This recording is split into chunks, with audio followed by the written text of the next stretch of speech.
میں اجیب دعوت الداعی اذا دعان، جو بھی کوئی پکار رہا ہے، جہاں کہیں کوئی جب بھی کوئی پکار رہا ہے، میں اس کی پکاروں کا جواب دے رہا ہوں.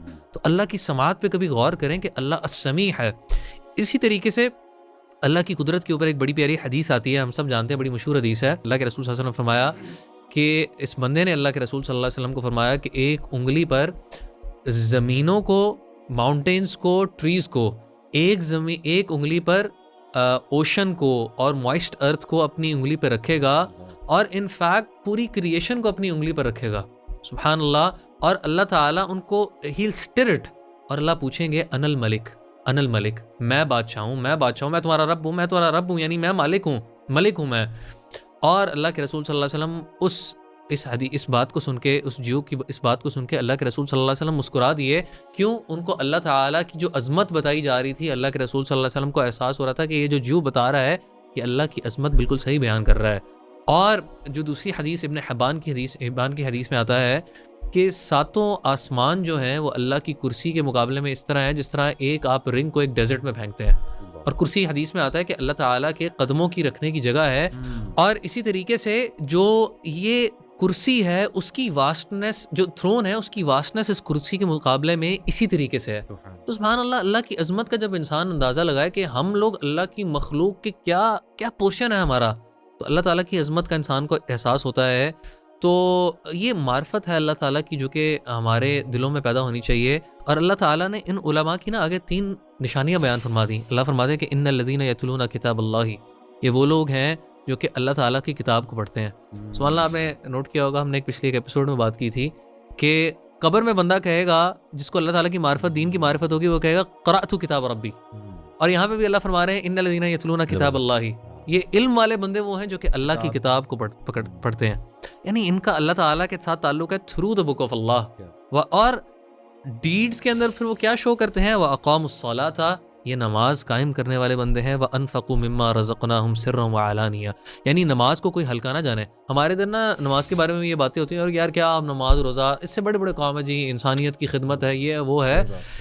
آل دو وہ بھی نیکیاں ہیں، لیکن اس کا جو مقام ہے وہ اپنے آپ میں ایک یونیک مقام ہے. اللہ تعالیٰ نے علماء کے بارے میں فرمایا یہ وہ لوگ ہیں جو کہ نمازوں کو قائم کرنے والے اور اللہ کی راہ میں صبح و شام خرچ کرنے والے لوگ ہیں. تو اللہ سے دعا ہے کہ اللہ تعالیٰ ہمیں اپنی حقیقی معرفت اور ان لوگوں کی جو کوالٹیز ہیں ان کو اڈاپٹ کرنے کی توفیق دے. سبحان اللہ. جیسے آپ نے بتایا، سبحان اللہ، اگر اس طرح بندہ اللہ کو جانے تو کیوں نہ اس میں تقویٰ پیدا ہو. تو میں جو آیا شیئر کرنا چاہوں گا وہ بھی آپ کی آیا سے الحمدللہ جو ہے ریلیٹ کر رہی ہے، آپ کی ریفلیکشن سے ریلیٹ کر رہی ہے. سورہ فاطر کی آیت نمبر 10 ہے.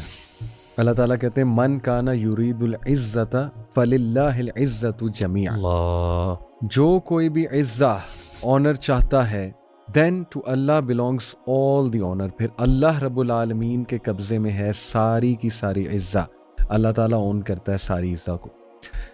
آج کے دور میں تقریباً ہر بندہ لگا ہوا ہے کہ کسی طرح وہ ریکگنائز ہو جائے، کسی طرح لوگوں کا اپروول مل جائے، اسے کوئی ٹائٹل مل جائے.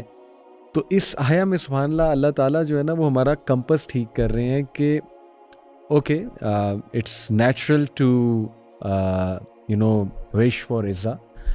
ہر بندہ چاہتا ہے کہ اسے سنا جائے، ہر بندہ چاہتا ہے اس کو آنر کیا جائے. بٹ ایز اف اللہ ہمیں بتا رہے ہیں کہ you are looking in the wrong place, تم لوگ غلط جگہ عزت جو ہے نا وہ ڈھونڈ رہے ہو. ہر چیز کا مالک اللہ ہے. لوگوں کو خوش کرنے میں عزت ڈھونڈتے ہیں، اور لوگوں کے ساتھ اچھا ہونا، گفٹس ایکسچینج کرنا، that is encourageable. But you guys get my point. میں کہنا کیا چاہ رہا ہوں، جیسے اللہ معاف کرے، آج ہم دیکھ رہے ہیں مغیرہ بھائی کہ and I wish good for them, میں انہیں کوئی ڈیگریڈ کرنے کے لیے نہیں کہہ رہا، آئی پرے فار دیم. بٹ آج ہم دیکھ رہے ہیں یہ بڑے بڑے ولاگرز، بڑے بڑے جو ہمارے یہ انفلوئنسرز ہیں، ان کو لوگ کتنے لائکس دیتے ہیں، کتنا فالو کرتے ہیں، لیکن یہی لوگ پھر ان کو ذلیل کرتے ہیں. یہی لوگ پھر ان کو آسمان سے اٹھا کے زمین پہ پٹکتے ہیں. یہی لوگ پھر ان کو ڈپریشن دیتے ہیں. یہی لوگ پھر ان کو گالیاں بھی نکالتے ہیں. یہی لوگ پھر ان کی چیزیں بھی لیک کرتے ہیں. اللہ معاف کرے. تو دکھ ہوتا ہے مجھے یہ چیزیں دیکھ کے کہ ہم نے اللہ کی نافرمانی میں عزت ڈھونڈنا شروع کیا. سبحان اللہ. لٹرلی یعنی ہم وہ کام کرتے ہیں، جان بوجھ کے کرتے ہیں، ہمیں پتہ ہے غلط ہے، ہمیں پتہ ہے اللہ رسول کی نافرمانی ہے، لیکن پتہ نہیں ہم شاید یہ سمجھتے ہیں کہ یار آج کل دور ہی ایسا ہے، دیز تھنگس سیل، تو بس ٹھیک ہے، ہم بھی یہی کرتے ہیں. یہ جو اللہ آپ نے علی بھائی عزت والی بات کی نا، سبحان اللہ، یہاں پہ بھی دیکھیں قرآن انٹروڈیوس ہو جاتا ہے کہ عمر رضی اللہ عنہ کی بڑی مشہور حدیث ہے جو انہوں نے کہی تھی کہ اللہ کے رسول صلی اللہ علیہ وسلم نے فرمایا ان اللہ یرفع بہذا الکتاب اقواما ویضع به آخرین. اللہ اس کتاب کے ذریعے سے بہتوں کو رتبے دے گا اور بہتوں کو گرا دے گا. یعنی عزت اس اللہ کی کتاب کے اندر ہے. صحیح بات. تو ہم کہاں ڈھونڈ رہے ہیں؟ لوگوں کے اپروول میں، ٹائٹلز میں، منی میں، فالوورز میں، لائکس، پریز اور سو کالڈ پاور میں. تو اللہ تعالیٰ ہماری ڈائریکشن جو ہے نا وہ کریکٹ کرتے ہیں، اور اللہ تعالیٰ کہتے ہیں کہ صحیح جو عزت اگر تمہیں چاہیے تو وہ میرے آگے سبمٹ کرنے میں ہے. اور دیکھیں سائیکولوجیکلی اسپیکنگ مغیرہ بھائی، دا پیپل پلیزنگ ایٹیٹیوڈ کہ لوگوں کے لیے میں کروں، اس کا سائیکولوجیکلی اسپیکنگ کیا ایفیکٹس ہیں؟ اس سے انگزائٹی ہوتی ہے، اوور تھنکنگ ہوتی ہے، ریسنٹمنٹ بلڈ ہوتی ہے، حسد بلڈ ہوتا ہے، آئیڈینٹی کنفیوژن ہوتی ہے، ایموشنل ٹوائل اور برن آؤٹ ہوتا ہے. کیوں؟ کیونکہ لوگ جو ہے نا وہ انکنسسٹنٹ ہیں، لوگ سیلف انٹرسٹڈ ہیں، اور لوگوں کو سیٹسفائی کرنا it is next to impossible. You can not satisfy people. تو اللہ تعالیٰ جو ہے وہ بتاتے ہیں کہ عزت اللہ کی طرف سے. اور میں کچھ حدیث بھی سامنے رکھوں گا. ترمذی کی حدیث ہے، حسن درجہ ہے اس کا. نبی صلی اللہ علیہ وسلم نے فرمایا جو کوئی بھی اللہ تعالیٰ کا پلیجر تلاش کرتا ہے یا اللہ تعالیٰ کے پلیجر کا متلاشی ہوتا ہے، اللہ کو پلیز کرتا ہے، ایون اف اٹ ڈسپلیزز پیپل، چاہے اس پلیجر کے حصول میں وہ لوگوں کو کچھ ڈسپلیز کر دے، اللہ will be please with him and will make the people will please with him as well. اللہ بھی پلیز ہو جائے گا، لوگوں کو بھی اس سے پلیز کرے. اور whoever seeks the pleasure of people while displeasing اللہ، جو کوئی لوگوں کو پلیز کرتا ہے اللہ کو ڈسپلیز کر گیا، اللہ تعالیٰ اس سے ڈسپلیز ہوگا اور اللہ لوگوں کو بھی اس سے ڈسپلیز کر دے گا. یعنی both loss، اور this is really a big loss. اس کے بعد ایک اور حدیث ہے صحیح مسلم کی، no one humbles himself for the sake of Allah except that Allah raises him. کوئی بھی نہیں ہے جو اللہ کی خاطر اپنے آپ کو جھکا دے، لیکن یہ ہے کہ اللہ تعالیٰ اس کا درجہ بلند کرے. اسی طرح ابن حبان میں یہ حدیث ہے، اوتھینٹک ہے، whoever makes Allah angry by pleasing people Allah will abandon him to the people. اللہ تعالیٰ اس کو لوگوں کے رحم و کرم پہ چھوڑ دے گا، اور پھر لوگ اس کا کیا کیا کریں گے وہ آپ کے سامنے ہے. تو Ramzan is a great month to reflect upon our actions کہ یار ہماری کمپس ہی ٹھیک نہیں ہے، ہماری ڈائریکشن ہی ٹھیک نہیں ہے. ہم کہاں اپنی عزت تلاش کرنے ہیں، ہم کہاں اپنی ورتھ جو ہے وہ تلاش کر رہے ہیں.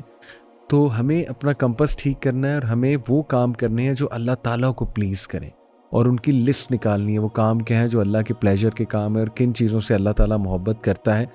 تو یس وی وانٹ ٹو چیز Allah's pleasure انشاءاللہ، جس سے اللہ تعالیٰ ہمیں لوگوں کے سامنے بھی انشاءاللہ عزت دے گا اور دنیا میں بھی ہمیں آنر کرے گا. جزاک اللہ خیر. میں سورۃ السبا کے حوالے سے ایک آیت جو ہے وہ ذکر کرنا چاہ رہا ہوں، اور یہ آیت جو ہے بڑی سگنیفیکنٹ ہے اس لحاظ سے کہ اس میں اللہ تعالیٰ نے یعنی جس طریقے سے وحی نازل ہوتی ہے نبی صلی اللہ علیہ وآلہ وسلم پر، اور کس طریقے سے اس کی ہیبت اہل آسمان کے اوپر ہوتی ہے، تو اس سے سبحان اللہ ہمیں اس چیز کی اپریسیشن ہوتی ہے. یہ آیت جو ہے آیت نمبر 23 ہے سورۃ السبا کی. اللہ تعالیٰ فرماتے ہیں وَلَا تَنْفَعُ الشَّفَاعَةُ عِنْدَهُ إِلَّا لِمَنْ أَذِنَ لَهُ، کہ سفارش اللہ کے ہاں کوئی فائدہ نہیں دیتی سوائے جس کے اللہ اجازت دے دیں. یعنی اللہ کے ہاں قیامت کے دن کوئی سفارش فائدہ نہیں دے گی سوائے جس کو اللہ تعالیٰ نے اجازت خود دے دی. حَتَّى إِذَا فُزِّعَ عَنْ قُلُوبِهِمْ قَالُوا مَاذَا قَالَ رَبُّكُمْ قَالُوا الْحَقَّ وَهُوَ الْعَلِيُّ الْكَبِيرُ. جب ان کے دلوں سے گھبراہٹ دور کر دی جاتی ہے تو وہ آپس میں ایک دوسرے سے کہتے ہیں تمہارے رب نے کیا کہا، تو پھر خود ہی جواب دیتے ہیں الحق، انہوں نے حق کہا، وَهُوَ الْعَلِيُّ الْكَبِيرُ، وہ بہت بلند اور بڑا ہے. یہ جو آیت ہے اس حوالے سے کچھ احادیث میں آپ کے سامنے رکھنا چاہتا ہوں اپنے لیے بھی، اور اس سے اللہ تعالیٰ کی ہیبت کا اور وحی کی ہیبت کا ہمیں اندازہ ہوتا ہے.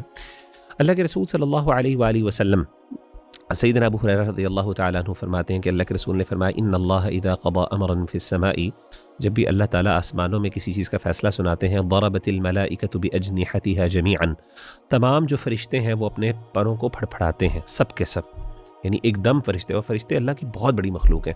یعنی اس پہ پورا ایک موضوع ہے کہ فرشتوں کی ہیبت کیا ہے، فرشتے کس طریقے سے، ان کی ماہیت کیا ہے. پھر فرماتے ہیں وَلِقَوْلِهِ صَوْتٌ كَصَوْتِ السِّلْسِلَةِ عَلَى الصَّفَا الصَّفْوَانِ، تو آپ نے فرمایا کہ اس کی آواز بھی ہوتی ہے وحی کی. وہ کیسی آواز ہوتی ہے؟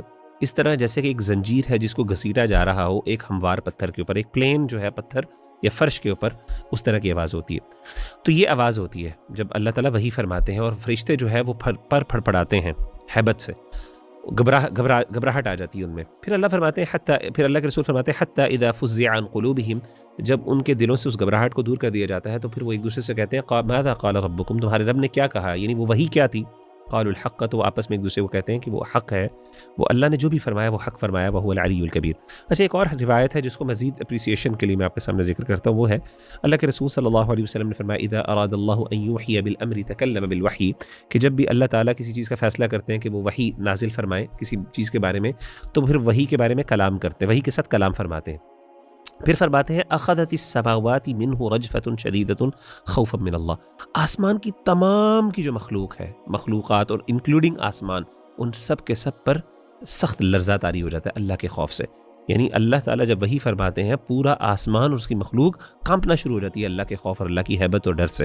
فَإِذَا سَمِعَ ذَلِكَ أَهْلُ السَّمَاوَاتِ، جیسے ہی وہ وحی سنتے ہیں اہل سما یعنی آسمان والے اللہ کی مخلوقات، صعقوا وخروا سجدا، وہ بے ہوش ہو کے گر جاتے ہیں اور کچھ سجدے میں گر پڑتے ہیں. یعنی اتنی ہیبت اور اتنا خوف آتا ہے کہ وہ گرتے ہیں اور یعنی بے ہوش ہو کے اور سجدے میں بھی گر پڑتے ہیں. فَيَكُونُ أَوَّلَ مَنْ يَرْفَعُ رَأْسَهُ جبریل، سب سے پہلے جو اپنا سر اٹھانے والے ہوتے ہیں اس کے بعد وہ سیدنا جبریل علیہ الصلاۃ والسلام ہیں، اور وہ فرماتے ہیں فَيُكَلِّمُهُ اللَّهُ بِمَا أَرَادَ مِنْ وَحْيِهِ، تو اللہ تعالیٰ کیا کرتے ہیں پھر جو وحی کا ارادہ کرتے ہیں وہ ان کے ساتھ وحی ان کو ڈیلیور کرتے ہیں. ثُمَّ يَمُرُّ جبریل علی الملائکہ، پھر فرشتے جو ہیں سیدنا جبریل علیہ الصلاۃ والسلام جب ان کے پاس سے گزرتے ہیں تو فرشتے ان سے سوال پوچھتے ہیں ماذا قال ربنا، ہمارے رب نے کیا کہا، یعنی آپ نے جو وحی سنی ہے ہمارے رب نے کیا بھیجی. تو کہتے ہیں وَهُوَ الحق، اللہ نے جو فرمایا وہ حق ہے، وَهُوَ العلی الکبیر، وہ بہت بلند اور برتر ہے. تو بالکل اسی طریقے سے جو ہے نا پھر سیدنا جبریل علیہ الصلاۃ والسلام نیچے جاتے ہیں اور جا کے اللہ کے رسول صلی اللہ علیہ وسلم تک اس وحی کو پہنچاتے ہیں.